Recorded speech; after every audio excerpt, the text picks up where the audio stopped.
అష్టైశ్వర్య ప్రధాత. మన శరీరం అంతా కూడా వాత పిత్త కఫ దోషాలతో కూడుకొని ఉంటుంది. వాత దోషానికి అధిపతి బుధుడు. అలాంటి మరకతంతో మలిచిన లక్ష్మీ గణపతి స్వామి వారి ఆలయంలో ప్రతి శుక్రవారం కూడా మనం సువర్ణ పుష్పార్చన సేవను గావించుకుంటూ ఉన్నాం. ఏ మానవుడైతే పూర్వజన్మలో చేసుకున్నటువంటి పాప కర్మము చేత ఈ జన్మలో మానవుడు ఏ పని తలపెట్టినా ఆ పనికి ఆ పూర్వజన్మలో చేసుకున్న పాపకర్మం అడ్డుగోడగా పడుతుంది. ఆ అడ్డుగోడగా పడి ఆ పనిని సక్రమంగా నిర్వర్తించనీయదు. కాబట్టి ఏ మానవుడైతే మరకతంతో మలిచిన లక్ష్మీ గణపతి స్వామి వారికి 21 శుక్రవారాలు వరుసగా సువర్ణ పుష్పార్చన సేవను గావించుకోవడం వలన, గురుహోరాలు గావించుకోవడం వలన ఆ పూర్వజన్మలో చేసుకున్నటువంటి పాపకర్మము క్షీణించి నీవు చేస్తున్నటువంటి పనికి అడ్డుగోడగా పడకుండా ఆ పనులన్నీ సక్రమంగా నిర్వర్తించబడతాయి. అందుకే ఈ ఆలయంలో ప్రతి శుక్రవారం కూడా మనం సువర్ణ పుష్పార్చన సేవను గావించుకుంటూ ఉన్నాం. ఇక ప్రతి శుక్రవారం ఒక రెమెడీ చెప్పుకోవడం మన ఆలయ సాంప్రదాయం. చాలా మంది నా దగ్గరికి వచ్చి, ఏమండి విపరీతమైన అప్పులు అవుతున్నాయి, అప్పులు తట్టుకోలేకపోతున్నాము, అప్పుల బాధలను తొలగించుకోలేకపోతున్నాము, ఒక్కొక్కసారి అప్పు తెచ్చి ఆ అప్పు తీర్చలేక మరొక చోట అప్పు తెచ్చి ఈ అప్పులు తీరుస్తున్నాము, చక్రవడ్డీలు వారు వడ్డీలు కడుతూ ఇబ్బందులు పడుతూ ఉన్నాము.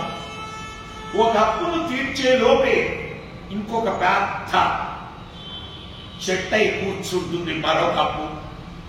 ఇలాంటి పరిస్థితులు పడుతున్నాం. ఏదైనా సూక్ష్మంలో ఉన్న ఉపాయం చెప్పండి అని అడగడం జరిగింది. అలాంటి వారు తాళపత్ర గ్రంథాలలో చెప్పినట్టుగా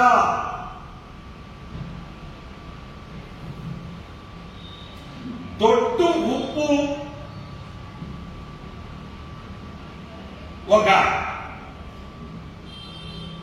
కేజీ అందాల పట్టుకునేరాడు. ఆ ఉప్పును శుక్రవారం రోజు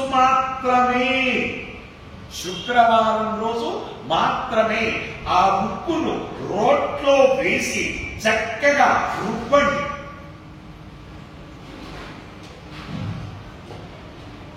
రుబ్బిన తర్వాత ఆ ఉప్పును స్టీలు లేదా ప్లాస్టిక్ ప్లేట్లలో వేయకూడదు. స్టీలు లేదా ప్లాస్టిక్ ప్లేట్లలో వేయకూడదు.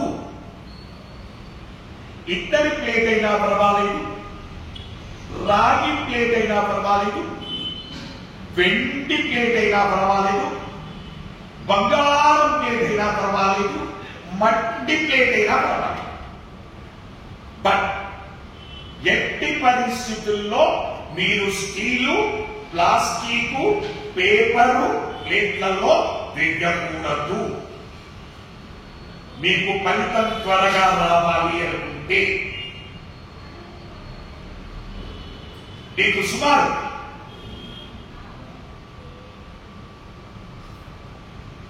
ఆ ఉప్పును ఆ ప్లేట్లో వేసి చక్కగా పేర్చి మీకు ఎంత అప్పు ఉంది, ఎగ్జాంపుల్ ఒకటి దగ్గర 10,000, ఒకటి దగ్గర 30,000, ఒకటి దగ్గర 10,000, ఇంకోటి దగ్గర 50,000, ఇలా అప్పు ఉందనుకోండి. ఆ అప్పునంతా కూడుకోండి, మొత్తం 1,00,000 రూపాయలు అప్పయింది. ఆ 1,00,000 రూపాయలు అని ఆ ప్లేట్లో 1 0 0 0 0 0 5 సున్నాలు, 1,00,000 రూపాయలు ఆ ప్లేట్లో అంకెలు వేసేయండి. కాకపోతే విడివిడిగా అంకెలు దిగతూ ఒకటి 10,000 ఉన్నాను, ఇంకోటికి 50,000 ఉన్నాను, ఇంకోటికి 20,000 ఉన్నాను, అలా వేయకూడదు. మొత్తం టోటల్ అప్పు కూడి 1,00,000 రూపాయలు అయితే 1,00,000 రూపాయలు. ఫర్ ఎగ్జాంపుల్ చెప్తున్నాను. అలా అప్పు లేని అప్పును రాయొద్దు, మళ్ళీ అప్పులో పడతాం. మీకు లేకపోయినా ఎక్స్ట్రా అప్పులు రాస్తే మళ్ళీ అప్పు చేయాల్సిన అవసరం వస్తుంది. ఈ రెమెడీ చాలా అద్భుతమైనటువంటి రెమెడీ. నీకు ఎంత అప్పు ఉందో అంత మాత్రమే టోటల్ గుర్తు తెచ్చుకొని ఆ అప్పును ఆ పొడిగా రుబ్బినటువంటి ఆ ఉప్పులు ఆ ప్లేట్లో పరిచి, మట్టి ప్లేట్ అయినా పర్వాలేదు, పరిచి దాంట్లో ఈ నెంబర్ రాయండి. ఫర్ ఎగ్జాంపుల్ 1,00,000 రూపాయలు అప్పు ఉన్నట్లయితే 1,00,000 అని సంఖ్య వేసేసేయండి. వేసేసి మీ ఇష్ట దైవం ముందు పెట్టండి. మరకత లక్ష్మీ గణపతి అయితే మహావిశేషం. ఎందుకు అంటే మరకతం బుధునికి సంబంధించినటువంటిది. గణపతి విఘ్నాలకు అధిపతి, లక్ష్మి ఐశ్వర్య ప్రాప్తి. అలాగే కేతువు సంఖ్య 7, ఆ 7 సంఖ్యకు అధిపతి గణపతి. కాబట్టి మీ ఇష్ట దైవం ముందు ఆ ప్లేట్ పెట్టండి. పెట్టి ఒక్కసారి విడివిడిగా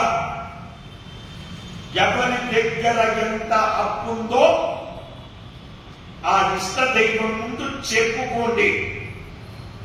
చెప్పుకొని ఆ తర్వాత ఒక మట్టి కుండను తీసుకోండి. ఆ మట్టి కుండలో ఈ ఉప్పును అందులో పోయండి. పోసి ఎరుపు వస్త్రాన్ని పైన పరిచి దానికి కట్టండి. అంటే దాని మీద మట్టి ప్లేట్ ఉన్నట్లయితే మట్టి ప్లేట్ పెట్టి ఆ తరువాత దాని మీద ఎరుపు వస్త్రము వేసి ఆ ఎరుపు వస్త్రాన్ని దారంతో కాని తాడుతో కాని కట్టేసి ఆ పాత్రను ఆ రోజు రాత్రి, శుక్రవారం రోజు రాత్రి అక్కడే ఉంచి మంగళవారం వరకు ఉంచండి. శుక్రవారం నుంచి మంగళవారం వరకు ఉంచండి. బుధవారం ఆ కుండను తీసుకొని వెళ్ళి పారుతున్న నీటి చెంతకు వెళ్ళి, అంటే మనకు హైదరాబాదులో పారుతున్న నీరు ఎక్కడ లభించదు, అల్లెస్ అంటే మురికాలు అయితే తప్ప. మూసీ నది అయితే తప్ప. హైదరాబాద్ లో ఉన్నటువంటి మూసీ నది అయితే తప్ప. సాధ్యమైనంత వరకు పారుతున్న నీటి చెంతకు తీసుకుని వెళ్ళండి.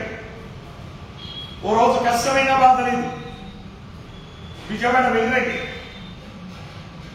మనకు దగ్గర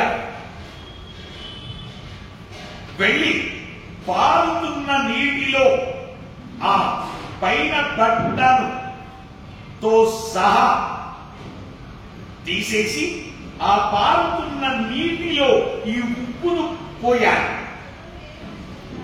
ఎప్పుడైతే పారుతున్న నీటిలో ఈ ఉప్పును పోసినట్లయితే ఆ ఉప్పు ఏ ప్రకారంగానైతే నీటిలో ప్రవహిస్తూ ఉంటుందో ఆ ప్రకారంగా నీ అప్పులన్నీ కరిగిపోతాయి.